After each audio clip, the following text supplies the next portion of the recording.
Facteurs et solutions pour les longues files d'attente de véhicules au Canada. La circulation automobile au Canada est la conséquence d'une combinaison de facteurs qui affectent à la fois les zones urbaines et rurales. Les raisons les plus importantes sont expliquées ci-dessous.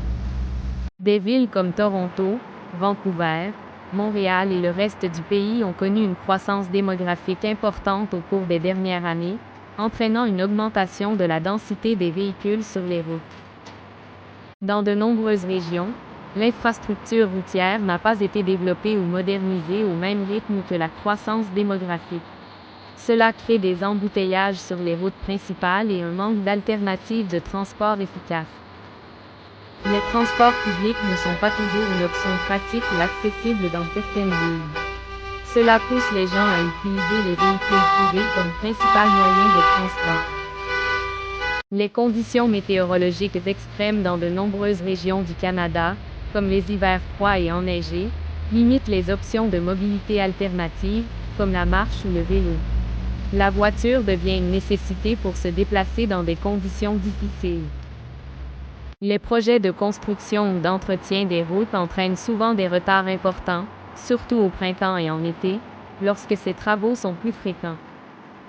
La flexibilité du travail et le retour au bureau après la pandémie ont modifié les schémas de circulation, créant des heures de pointe plus longues et moins prévisibles. Dans certaines villes, la planification urbaine n'a pas donné la priorité aux solutions de mobilité durable, telles que des pistes réservées aux bus ou aux vélos, ce qui a aggravé les embouteillages. Des incidents tels que des accidents, des événements sportifs ou des fermetures de routes d'urgence inattendues peuvent accroître les embouteillages à des moments inattendus. Solutions possibles: étendre et moderniser les infrastructures routières. Promouvoir l'utilisation des transports publics par des investissements et des tarifs accessibles. Promouvoir des alternatives telles que le travail carpool et à distance. Urbanisme orienté vers la mobilité durable. Mise en place de systèmes de péage pour réduire le trafic dans les zones centrales.